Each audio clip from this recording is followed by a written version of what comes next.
Welcome to Extraordinary XOL. Alhamdulillah. Oke. Assalamualaikum warahmatullahi wabarakatuh. Selamat malam. Alhamdulillah. Aku senang banget. Akhirnya setelah sebulan vakum ya, kita udah hampir setahun. Memang sudah setahun ya kita tidak berjumpa ya dari Desember karena ada beberapa kelas yang memang belum bisa untuk ditinggalkan. Mohon maaf sekali. Dan tapi akhirnya hari ini kita comeback. Asik. Comeback. eh Nomu Kipo ya.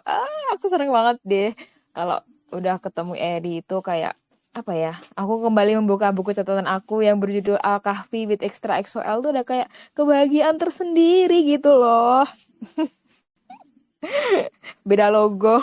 Emang EXO. Iya sih ya. Beda momod kalau kalau kita hari ini ya. Comebacknya ditandai dengan perbedaan momod hari ini. Alhamdulillah. Oke, kita sampai di Surah Al-Kahfi ayat berapa? Hayo coba. Saya aja tadi juga hampir lupa. Ya, kita udah sampai di ayat 25. Hari ini kita bakal sharing cerita-cerita soal Al-Kahfi ayat 25 sampai ayat 31. Tapi sebelumnya yuk kita berdoa dulu.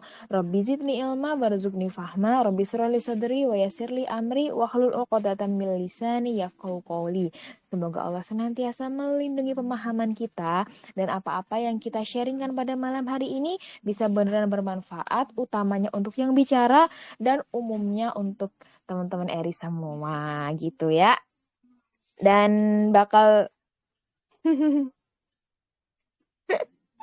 mohon maaf ya Kak Farah.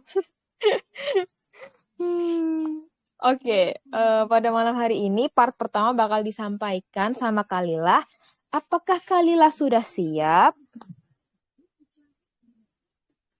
Kita tadi udah Iya, bareng-bareng ya baca Al-Kahfinya. Dan kita ya bisa sekalian juga dibuka nih kalau ada yang punya Al-Quran terjemahan di ayat 25. Yuk dibuka. Yuk silakan Kalila kalau sudah siap.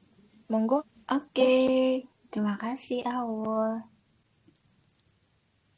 Suaraku aman ya, insya Allah. Share Aman. screen-nya juga kelihatan ya. Kelihatan. Oke. Sip. Oke. Bismillahirrahmanirrahim. Tadi teman-teman juga udah baca Al-Kahfinya dari ayat pertama sampai akhir, bahkan dilanjutkan ke Al-Mulk. Jadi insya Allah ini setelah tadi kita baca tilawah bareng-bareng, kita lanjutkan ke ayat 25 sampai 31. Di bagian awal ini ayat 25 seperti di terjemahannya, kalau teman-teman sambil lihat terjemahan itu di ayat 25 menjelaskan tentang perdebatan orang-orang di zaman itu. Mereka sering banget berasumsi. Jadi mereka tuh kayak bilang, oh orang-orang Goa itu udah 300-an tahun di sana. Ada yang bilang eh, berapa ratus tahun, ada yang pakai menerka-nerka, mereka nggak tahu dengan pasti.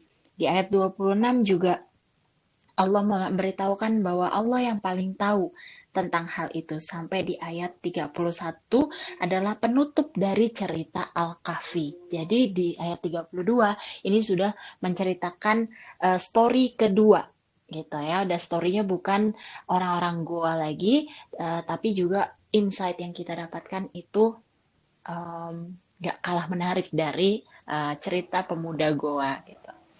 Nah, jadi di awal tadi yang ayat 25 kan banyak perdebatan. Mereka ahlul kitab begitu, mereka kaum Nasrani, kaum Quraisy itu pada menantang Rasulullah gitu. Jadi mereka sotoy gitu ya. Coba kamu tahu nggak berapa lama pemuda goa itu ada di goa itu gitu. Nah, lalu Allah menurunkan ayat ini dengan mengatakan tadi 300 tahun ditambah 9 hari. Nah, yang dimaksudkan oleh Allah 309 tahun itu adalah maksudnya lunar years atau tahun bulan gitu. Soalnya ada Gregorian calendars juga. Jadi kalau di convert itu dari 300 tahun pas itu menjadi 309 tahun. Jadi selama 309 tahun. Nah, Allah mengatakan di sini bahwa ini adalah perfection of knowledge, yaitu bagaimana Allah menunjukkan bahwa mereka nggak ada yang tahu tentang ini, nggak punya pengetahuan sama sekali. Hanya Allah yang perfect, hanya Allah yang tahu dengan pasti. Jadi Allah akan memberitahukan kepada mereka apa yang mereka tidak tahu. Nah, Allah mengetahui dan apa namanya ya, kayak menjawab gitu, dijawab langsung gitu oleh Allah. Dan menunjukkan bahwa hanya Allah yang tahu kebenaran pasti, true divine. Allah yang sangat berkuasa mengetahui segalanya dengan sangat pasti, bukan asumsi-asumsi, bukan perdebatan seperti yang mereka lakukan. Lalu kenapa kalian berbelok? Kenapa kalian tidak percaya, tidak yakin kepada Allah? Gitu. Jadi ini ayat yang membalas challenge ke Rasulullah saat itu. Nah, terus ini kan ayat-ayat penutup dari kisah pemuda Goa. Untuk apa sih? Benefitnya ke kita itu untuk apa? Ayat awal dari Al-Kahfi ini atau cerita pemuda Goa ini punya manfaat yang besar banget buat kita. Ada dua. Yaitu yang pertama, kita sebaiknya merecite atau membaca, mentilawah, mentadaburi apa yang sudah diturunkan untuk kita. Kita cari protection dari situ. Maksudnya gini, pemuda Goa ini kan mencari perlindungan atau mereka kabur dari kejaran orang-orang yang akan membunuh mereka, lalu mereka berlindung di goa. Mereka cari perlindungannya di goa sambil meminta Allah untuk menjaga mereka, melindungi mereka. Nah, tapi via goa ini maksudnya, through the cave. Nah, kita harus cari goa kita gitu. Dan goa kita itu Allah sudah katakan bahwa Al-Quran adalah media perlindungan kita. Jadi kita dijaga, dilindungi melalui Al-Quran ini. Karena di ayat setelahnya itu ngomonginnya langsung ke Quran. Langsung ngomongin tentang Al-Quran itu. Dan Allah mengatakan bahwa wahyu Allah itu tidak pernah berubah. Mereka semua berdebat. Ada yang bilang ratusan tahun, ada yang bilang berapa tahun, dan berubah-ubah. Bahkan Bibles misalnya gitu ya, itu kan ada versi ini, versi itu, ada yang jilid yang terbaru, updated bahkan. Tapi kalau wahyu Allah, Al-Quran nggak pernah berubah. Dan ahli kitab itu, mereka selalu, opini mereka berubah-berubah. Karena nggak punya yang saklek gitu satu. Gimana kita mau berlindung terhadap sesuatu yang berubah-ubah? Nanti kita berlindung sama dia nih, terus dia bilang, iya aku akan melindungimu.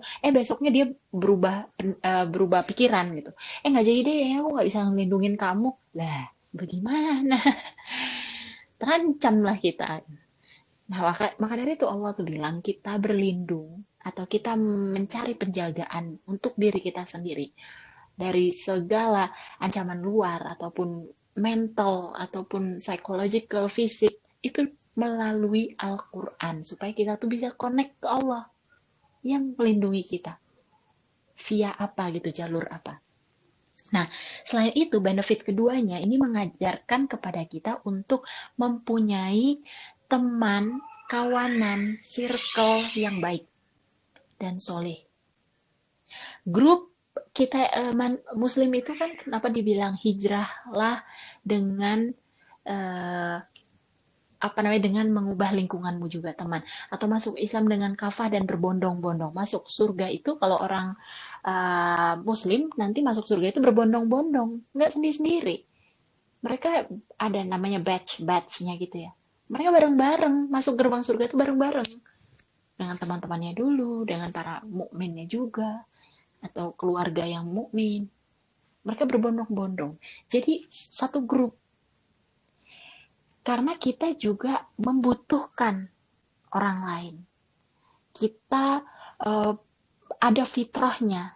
Kita memang butuh Allah. Kita memang berlindung pada Allah, curhat ke Allah. Tapi kita juga ada fitrah untuk dekat dengan orang, untuk membutuhkan bantuan orang lain juga. Kan itu wasilah dakwah dan pahala, jalur pahala juga. Jadi bersabarlah dengan sesama mukmin. Apapun harganya, bela-belain datengin temen jauh-jauh, bela-belain datang ke kajian offline supaya punya teman baru, bela-belain itu mending bela-belain beneran daripada bela-belain nonton opa di Singapura gitu. Gitu kan, ini konteksnya kita harus punya companionship yang bagus, yang baik, yang benar. Dan don't move gaze, maksudnya apa? Jangan sedikit pun berpaling ke grup-grup yang salah. Kalau teman-teman ini kan udah di grup yang X ya, ekstra gitu. Berarti sudah memang mau hijrah. Sebaiknya yang belum ekstranya ini coba sedikit-sedikit ditinggalkan atau sedikit-sedikit dikurangin lah partisipasinya di situ. Karena kita nggak bisa berjalan di dua area. Maksiat jalan, tapi ngaji juga jalan. Nggak bisa, nggak masuk. Gitu. Jadi kita harus benar-benar ngelihat quality over quantity. Yang banyak, yang major, yang teman-teman banyak orangnya, yang rame, itu belum tentu yang berkualitas. Di sini grupnya paling banyak XK Waver 11.000. Teman-teman tahu nggak sih grup game yang nggak jelas, yang isinya juga anak umuran kita, tapi isinya cuma main game doang. Itu sampai puluhan ribu. Dan banyak grup kayak gitu di Telegram, dimanapun. Game dimanapun atau apa, ya, punya komunitas, itu orangnya lebih banyak banget. Kuantitas mereka tuh banyak, tapi kualitas keislaman, itu biasanya orangnya sedikit-sedikit. Gitu. Jadi jangan tergoda lah dengan prestis, dengan mereka tuh kelihatannya ngetrennya famous gitu. Wah, dikasih ini, dikasih itu, dapat giveaway ini, giveaway itu, terus kayaknya gaul banget grup-grupnya, orang-orangnya. Lebih baik kita tuh nggak punya teman sama sekali daripada teman kita semuanya yang tidak membawa kita ke taatan. Oke. Nah, jadi intended audience, audiensnya siapa? Kadang-kadang di ayat Al-Quran itu ada ayat-ayat yang seperti ayat tadi tuh, bahwa janganlah mengikuti ahli kitab gitu kan, grup kelompok-kelompok yang menyesatkan. Itu kan sebenarnya ayatnya tuh seolah-olah diturunkan untuk Rasulullah. Padahal sebenarnya bukan buat Rasulullah, itu buat kita, tapi melalui Rasulullah aja. Kan sama-sama manusia gitu. Kalau Rasulullah mah, ya nggak mungkin lah tergoda akan harta, akan publisitas, akan hal yang kayak gitu. Tapi kita, kalau kita ya itu kita harus rem diri kita sendiri. Jadi kadang-kadang di ayat Al-Quran itu jangan kita tuh ngelihatnya kayak kalau baca terjemahan, oh ya udahlah ini kan di zaman Rasulullah, ya itu kan buat orang-orang zaman itu gitu. buat kafirun gitu. Aku kan tidak termasuk. Padahal sebenarnya ayat-ayat Al-Quran itu adalah buat kita. Ini kan itu diturunkan untuk manusia, diturunkan untuk kita. Dia bilang kan orang munafik itu adalah orang yang nggak sadar bahwa dia adalah munafik. Kalau orang yang takut dan merasa dia munafik, itu adalah orang yang bukan orang munafik. Gitu. Jadi kalau kita ngerasa, ya aku kayaknya julid, insya Allah artinya kita tidak julid gitu ya. Gitu. Terus Allah akan membantu kita. Karena sebenarnya sejatinya tuh kita itu duafa, kaum duafa tahu kan? Kaum fakir miskin duafa yang membutuhkan Allah, membutuhkan bantuan. Kita yang harus mendengar, kita yang harus mentadaburi Al-Quran, kita yang harus banyak merefleksikan ayat-ayat Al-Quran itu ke dalam kehidupan kita. Maka jangan mengikuti grup-grup yang hatinya itu sudah tertutup, bahkan mereka nggak ingat Allah. sholat aja ya dijamak gitu ya, lima-limanya dijamak gitu. Jadi mereka mengikuti hawa nafsu mereka. Mereka mengikuti kesenangan mereka. Aku pengen ketemu opa pokoknya. Ini lagi ada di Indonesia, di Jakarta lagi. Terus aku dapat tiket gratis lagi. Siapa? Ketemu siapa? ADO atau siapa? Nggak tahu kalau EXO siapa ya ini ya biasanya. Ini udah gak, aku dikasih temen tiketnya gratis nih buat nonton eh, nonton konsernya EXO nih di Indonesia. Ya gak mungkin lah aku me, apa menyia-nyiakan kesempatan ini. But again, itu harga yang harus dibayar gitu. Mau ibaratnya nih kita tuh makin besar pengorbanan kita, makin besar juga hadiahnya dan makin jelas kita akan dapat hadiah surga itu.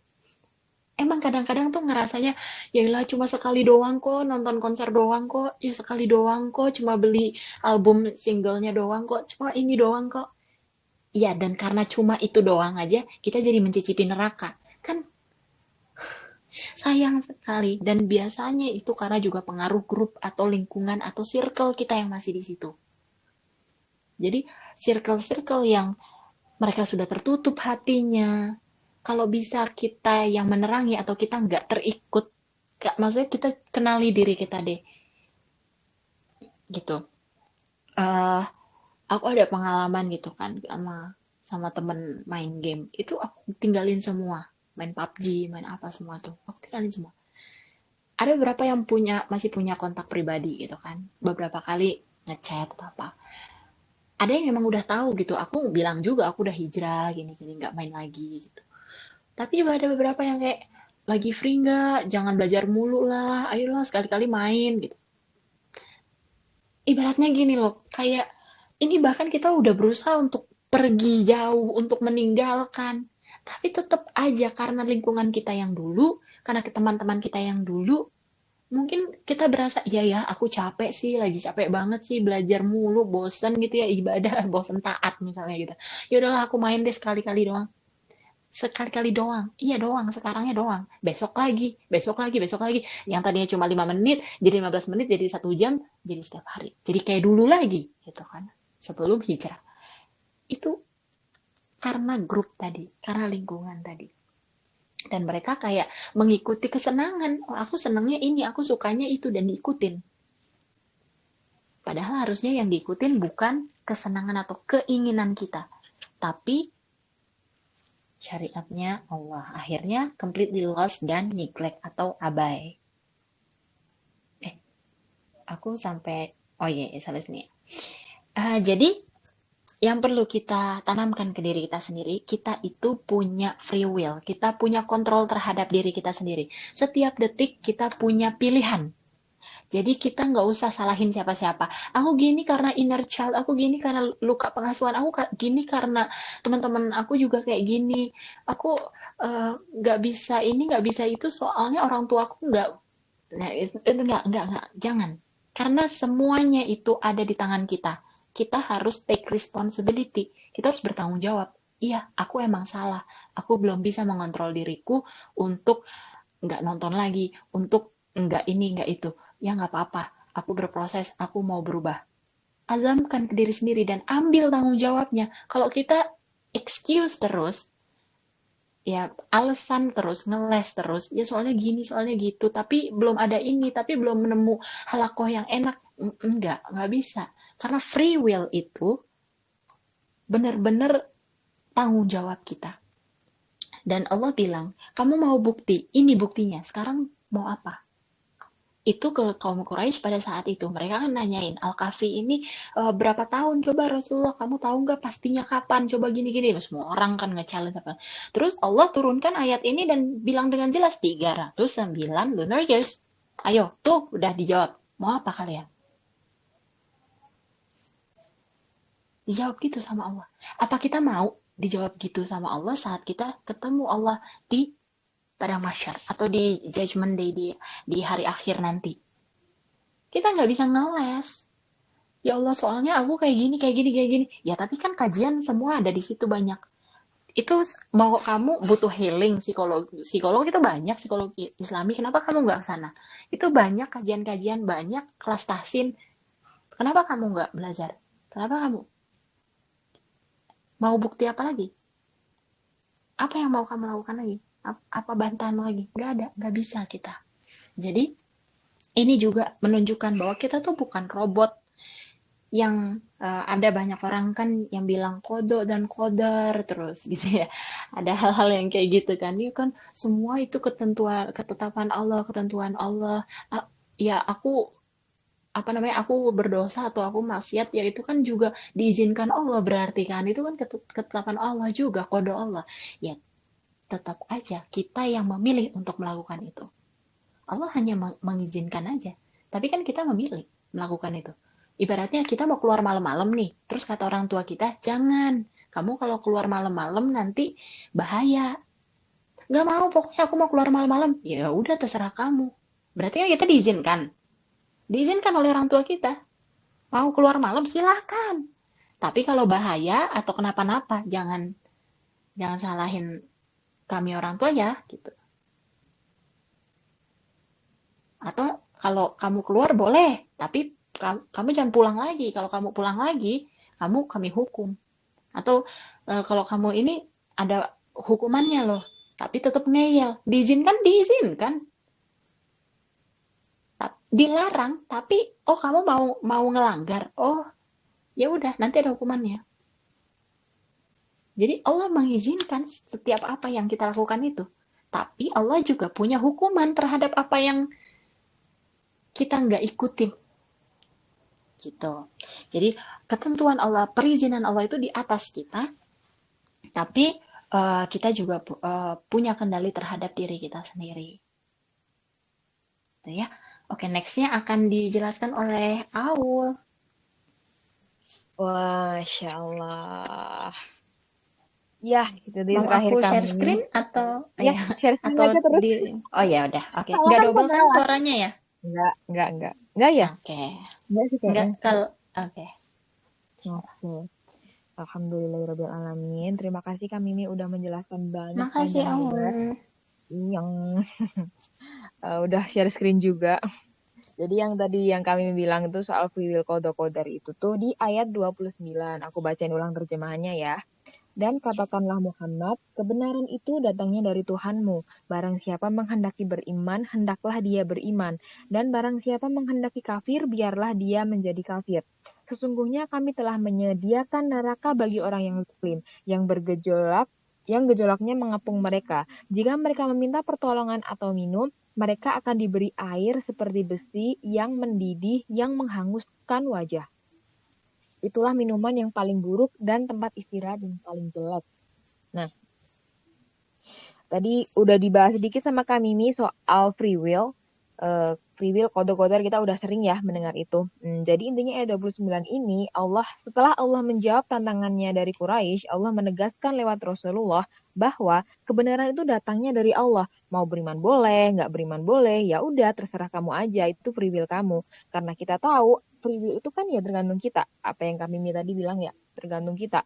Kita juga tahu adanya konsep kodok, kodar, dan free will yang mungkin udah sering ya kita ulang-ulang. Dan ya semoga kita selalu ingat itu dalam pemikiran kita sehingga apa yang kita lakukan benar-benar terjiwai dari pengertian itu gitu ya. Asik terjiwai.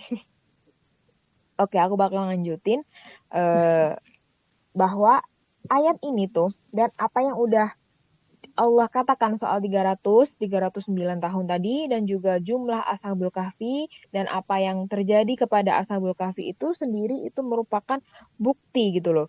Dan petunjuk buat manusia, buat kita. Jadi mau percaya atau enggak terserah. Tapi ada reward and punishment-nya. Nah, ini ada punishment versus reward.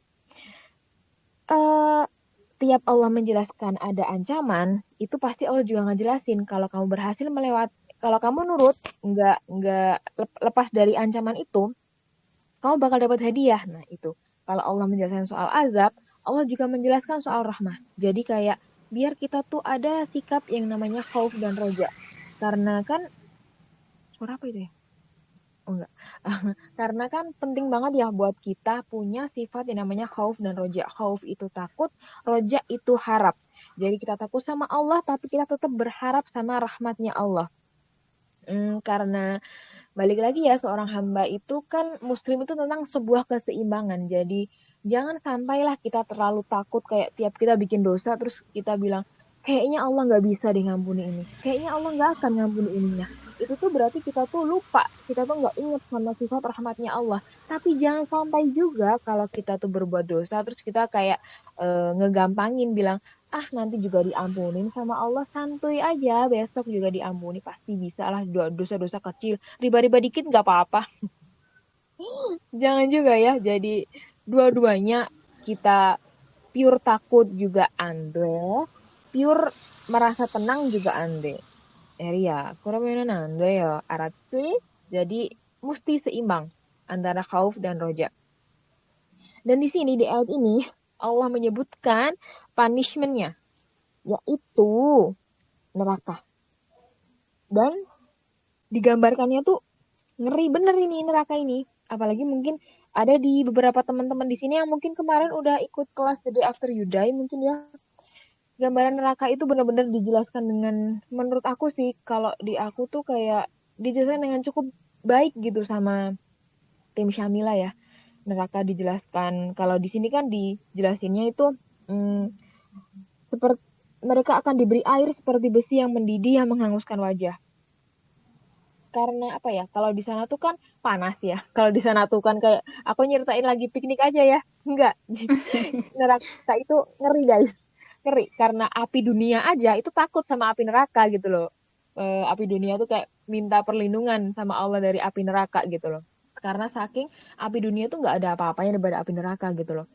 Eh, Selain masalah ngerinya itu, kalau udah masuk ke sana ada beberapa golongan yang emang nggak bisa keluar lagi guys. Jadi kayak orang-orang yang musyrik, kafir, yang nggak beriman sama Allah itu nggak akan keluar. Dan ya di sini aja kita lihat ya, kita baca sendiri bahwa apinya itu mengepung mereka, mengelilingi mereka. Mereka nggak bisa menghindar gitu loh. Apinya ngenain wajah mereka, ngenain seluruh badan mereka, kulitnya ngelopek. Terus bahkan tuh kalau hukuman paling rendah di neraka itu kalau kaki kita nginjak neraka, otaknya mendidih guys. Bayangin otaknya mendidih. Gimana kalau itu api mengenai seluruh kulit kita guys. Auzubillah min dzalik, ngeri banget itu. Bukan lagi terkelopek tapi udah kayak langsung meleleh nggak sih kita? Daging kita bisa meleleh kena api neraka. Ya Allah, jadi kayak, dan ya itu siksaan seperti itu nggak akan berakhir untuk orang-orang yang memang kufur, yang menafikan Allah gitu ya. Dan badannya jadi terkumpul kembali, kemudian Allah siksa lagi, begitu terus kadang tuh ya. Bukan kadang sih, dulu aku juga begini. Dulu tuh waktu pertama aku belajar soal neraka dan surga itu timbul pertanyaan ya kayak yang di slide itu. Why punishment is so severe and why paradise is so pleasurable? Kayak awe, kenapa sih neraka tuh kok kayak ngeri banget? Enggaknya keterlaluan banget ya ini neraka ini kok. Ya sampai kayak begini banget. Katanya Allah Maha Rahmah. Kenapa nggak diampuni semua aja? Iya.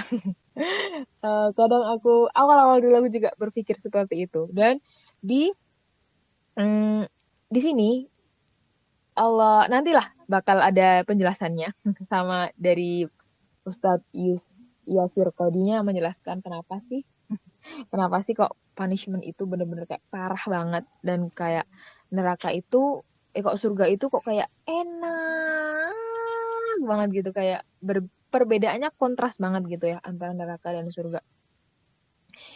Oke, kita lanjut dulu sebentar ya sebelum kita menjelaskan apa jawabannya kenapa punishment tadi itu benar-benar kayak sakit banget dan surga itu benar-benar pleasurable. Oke, kita lanjut dulu di ayat 30. Sungguh mereka yang beriman dan mengerjakan kebajikan, kami benar-benar tidak akan menyia-nyiakan pahala orang yang mengerjakan perbuatan yang baik itu. Nah, tadi di ayat 29, Allah menjelaskan tentang punishment-nya, dan yang seperti yang udah biasa kita belajar juga di berbagai macam ayat yang lain, tiap ada punishment itu ada reward, dan itu rewardnya. Ayat 30 ini menjelaskan sekelumit rewardnya. Dan di ayat 31 selanjutnya, ini nih. Ini reward yang diceritain. Jadi yang tadi ayat 29 punishment, yang ke-31 ini nyeritain rewardnya. Aku akan bacain terjemahnya ya. Mereka itulah yang memperoleh surga Aden, yang mengalir di bawahnya sungai-sungai. Dalam surga itu mereka diberi hiasan gelang emas dan mereka memakai pakaian hijau dari sutra halus dan sutra tebal. Sedang mereka duduk sambil bersandar di atas dipan-dipan yang indah. Itulah sebaik-baik pahala dan tempat istirahat yang indah. Nah, kita bisa lihat ya, ayat 29 dan ayat 31 ini benar-benar kayak kontras banget perbedaannya. Betapa ngerinya neraka dan betapa wahnya surga. Dan tadi, kenapa sih Allah nggak mengampuni aja semua orang? Kenapa neraka masih begitu ngeri? Kenapa surga begitu indah, sedangkan neraka begitu ngeri? Kenapa orang nggak diampuni aja semuanya sama Allah kalau memang Allah Maha Rahmah? Ya, dulu aku juga pernah bertanya seperti itu dan dijelaskan oleh Ustadz Yasir Kodinya. Ada sebuah hadis qudsi. Hadis qudsi ini tuh hadisnya Sahih Muslim gitu. Di mana ada dialog antara Allah dengan para penghuni neraka. Jadi Allah tuh bertanya sama para penghuni neraka. Allah bilang, apa kamu mau nuker semua yang kamu punya, termasuk anak-anak, istri, keluarga, relasi, semuanya termasuk harta kekayaanmu demi lepas dari neraka ini? Allah nanya gitu ke orang yang masuk neraka. Terus orang yang masuk neraka bilang, tentu aku akan memberikan semuanya. Aku akan memberikan hartaku, kolegaku, relasiku, anakku, bahkan istriku, semua akan aku berikan. Yang penting aku selamat dari sini. Bayangin, sengeri itu neraka sampai orang mau ngegadein anggota keluarganya sendiri. Apakah kita sekarang, posisi sekarang aja, apakah kita mungkin ngegadein anggota keluarga kita? Kan ya kayak ya nggak mungkin ya, kecuali kita di drama ya, yang itu yang soal hutang terus digadekan anggota keluarganya, anggota tubuhnya, ginjalnya digadein. Tapi insya Allah kita enggak ya. Jadi kayak selama di dunia itu keadaan seburuk apapun kita, insya Allah kita enggak akan kok ada niat pengen menggadaikan keluarga kita. Tapi di neraka, saking inginnya menyelamatkan diri, saking ngerinya neraka, apapun bakal dikasih sama penghuni neraka asal mereka keluar dari neraka. Harta ambil semuanya, apa yang udah aku usahain bertahun-tahun di dunia, ambil semua ya Allah, nggak apa-apa ambil, asal aku keluar dari neraka. Tapi tahu nggak Allah jawab apa? Tapi yang ku minta itu cuma sedikit sebenarnya. Sembahlah aku dan jangan sekutukan aku dengan yang lain. Itu aja. Tapi kamu tetap menyembah selain aku. Keterlaluan ya? Iya, makanya neraka itu dibikin parah dan ngeri. Dan juga kontras banget sama surga. Karena itu, keterlaluan. Kadang kitanya yang keterlaluan. Allah itu nggak minta anggota keluarga kita. Allah juga nggak minta mungkin seluruh harta dan harkat martabat kita. Enggak, Allah nggak minta itu semua. Allah cuma pengen kita itu menyembah Allah dan nggak menyekutukan Allah. Allah tuh pengennya kita lurus ke Allah aja. Lihat aku aja hambaku lihat aku aja. Sedangkan kita kanan kiri, tengok kanan, tengok kiri, belok kanan, belok kiri, sibuk sendiri. Nggak mau. Kadang kita tuh kayak agak-agak malas-malasan gitu lihat ke arah Allah. Padahal Allah bilang, lihat ke aku aja, sembahlah aku aja, jangan sekutukan aku. Biar kita bisa terhindar dari neraka. Tapi ya itu tadi, kitanya yang kadang keterlaluan ya. Karena kan sebenarnya motif utama kita dalam beramal itu apa sih kalau nggak surga dan neraka? Dan ya janji Allah itu benar gitu guys. Jadi apapun yang kita lakukan itu motivasinya tuh memang ya ini surga atau neraka. Jadi memang udah sepantasnya banget kalau surga dan neraka itu dibikin sekontras itu. Atau mungkin ada contoh yang lebih relate. Ini yang di slide selanjutnya nih. Slide selanjutnya next. Wah, ini salah satu contoh yang lebih relate. Misal, kita lagi di dapur. Kita di dapur ya posisinya. Terus Urioma minta Nduk, kok Nduk. Jadi roaming nanti kalau saya bilang Nduk ya. Nduk itu panggilan Jawa untuk anak perempuan gitu. Jadi, Nduk, ibu bisa minta tolong nggak ambilin segelas air? Ibu aus. Bilang gitu ibu kita. Terus, eh, tapi kita bilang, enggak ibu malas. Ambil aja sendiri. Padahal kita lagi di dapur. Mungkin itu memang cuma segelas air. Tapi kan itu keterlaluan ya. Itu ibu kita loh. Apalagi kita lagi di dapur loh. Kita bisa banget untuk ngambilin itu, tapi kita nolak. Keterlaluan kan ya? Nah, sedangkan Allah itu lebih berkuasa atas kita daripada ibu kita. Mohon maaf ya guys, agak geradak-geradak di sini suaranya. Ibu kita aja kalau kita menolak permintaan beliau padahal kita bisa di depan mata, itu aja udah keterlaluan. Apalagi kalau kita menolak perintahnya Allah gitu loh. Allah yang minta permintaan Allah. Itu kita tolak, itu kayak keterlaluan banget kitanya gitu loh.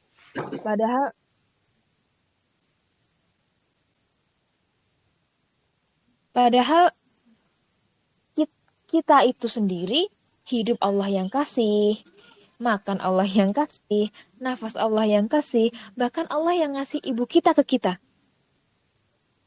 Karena salah satu cara Allah menunjukkan betapa rahimnya Allah itu adalah dengan menitipkan namanya ke ibu kita, ke bagian dari ibu kita. Ibu kita punya apa namanya? Punya rahim. Nah, Allah tuh pengen kita tuh belajar rahim dari ibu kita. Kalau udah ngomongin kasih sayang ibu tuh kayak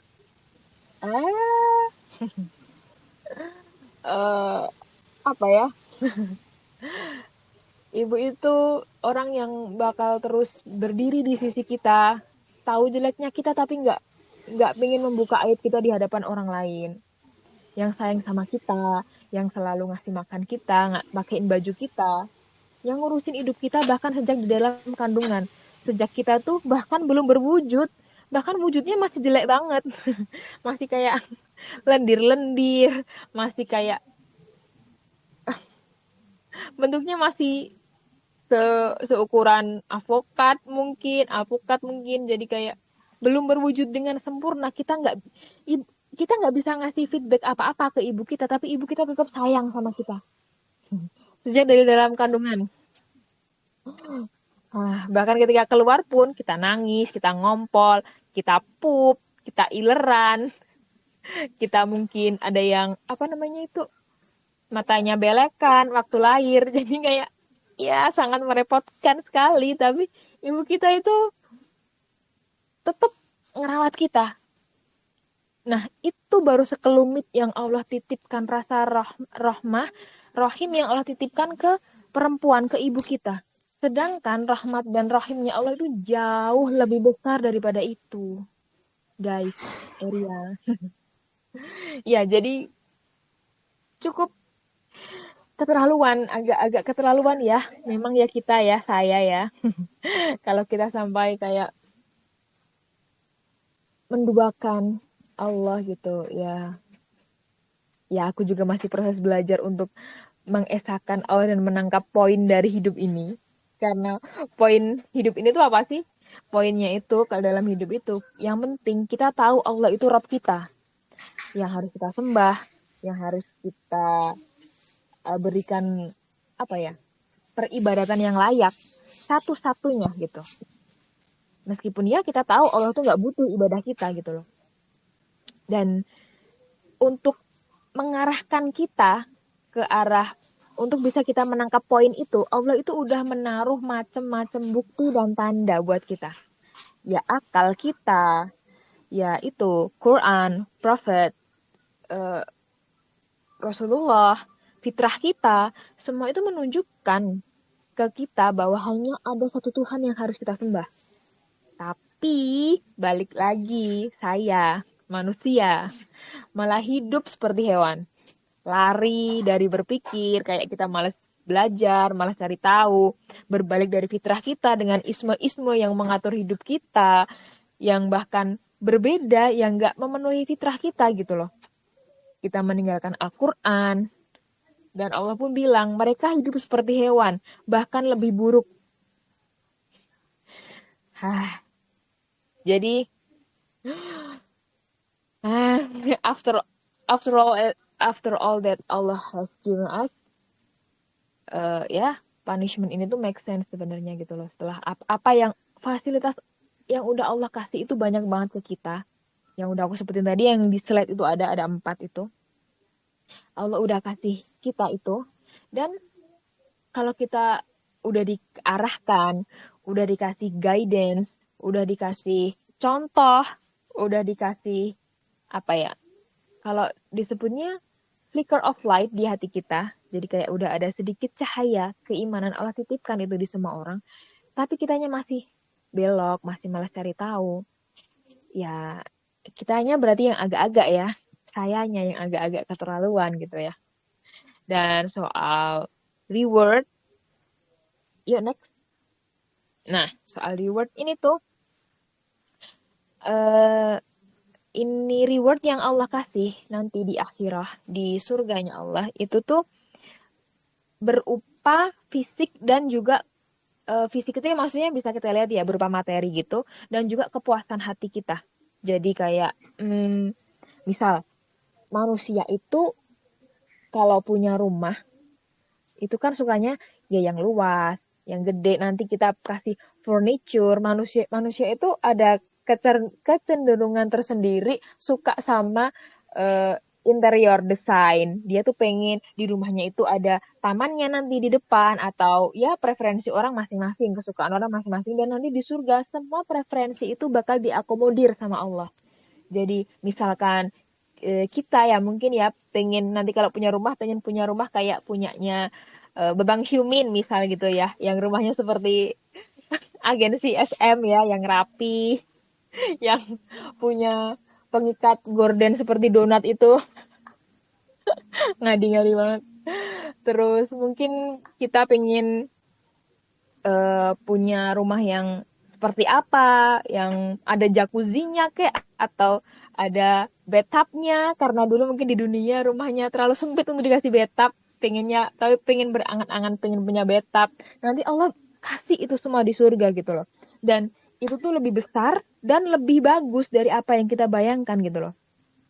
Dan di alas itu semua, nikmat terbesar dan nikmat paling paripurna, puncak yang paling bombastis, wah, yang paling spesial itu tuh, nikmat terbesar dari penghuni surga itu adalah hubungannya dengan Allah. Jadi bisa bercakap-cakap dengan Allah, bisa melihat Allah. Itu tuh nikmat yang nggak di dunia itu kita nggak bisa menggambarkan seberapanya gitu loh. Karena apapun yang nanti di surga itu bakal jauh dari apa yang kita bayangkan. Dan neraka pun juga jauh lebih parah daripada apa yang kita bayangkan.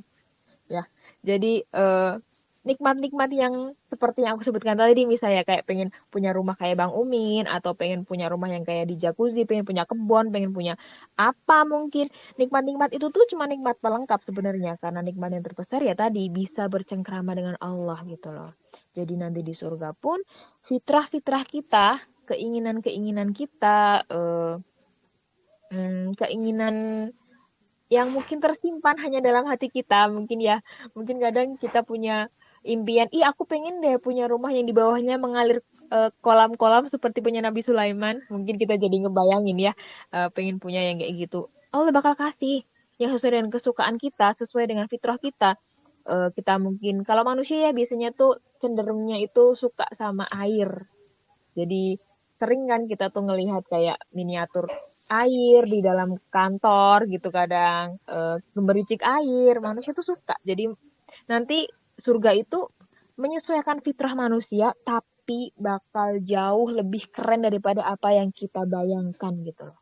Karena surga itu beyond imagination. Asik, kok seperti jargon sebuah produk ya, beyond imagination, apa itu? Nah, itu penjelasannya dari ayat 31. Jadi udah paripurna nih cerita soal Ashabul Kahfi, opa-opa goa. Dan pekan selanjutnya insya Allah bakal dilanjutkan dengan kisah 2 pemilik kebun Iya, spoiler saya ya, jadi spoiler nih. Hmm, Masya Kak Aul Allah. Gak apa-apa men-trigger biar bawah. spoiler. Apa ini? Hmm, lagi tak dapur, iya. Udah pakai uri oma pas manggil Nduk. Dari Ya kan Allah. ceritanya blasteran, Jawa Ebo. Iya gitu. Mungkin Kalila ada yang mau ditambahkan sedikit nih dari penjelasan aku mungkin. Wah, udah menohok banget sih. Astagfirullah. Karena udah jam 10:07, aku udahin dulu malam ini. Sekali lagi jazakallah khair buat teman-teman semua dan juga Kak Aul dan Kak Lila yang udah men-sharingkan ilmunya mengenai Al-Kahfi ayat berapa tadi? 25 sampai 30 ya kalau ayat 25 sampai 31 ya 31. kalau nggak Iya. salah. Semoga dapat ilmunya, dapat manfaatnya, dapat pahalanya juga dan bisa kita amalin bareng-bareng di keseharian kita. Amin. Oke, mari kita tutup malam ini dengan istighfar 3 kali dan juga doa kafaratul majelis. Astagfirullahaladzim, astagfirullahaladzim, astagfirullahaladzim. Subhanakallahumma wa bihamdika asyhadu an la ilaha illa anta astaghfiruka. Amin. Oke, makasih teman-teman semua. Yang tadi udah di roasting, sabar ya. Oke, aku tutup. Makasih banyak dari aku. Mohon maaf kalau tadi ada salah kata atau ada hal-hal yang menyinggung teman-teman semuanya. Makasih. Assalamualaikum warahmatullahi wabarakatuh. Waalaikumsalam warahmatullahi wabarakatuh. Jazakumullah khair.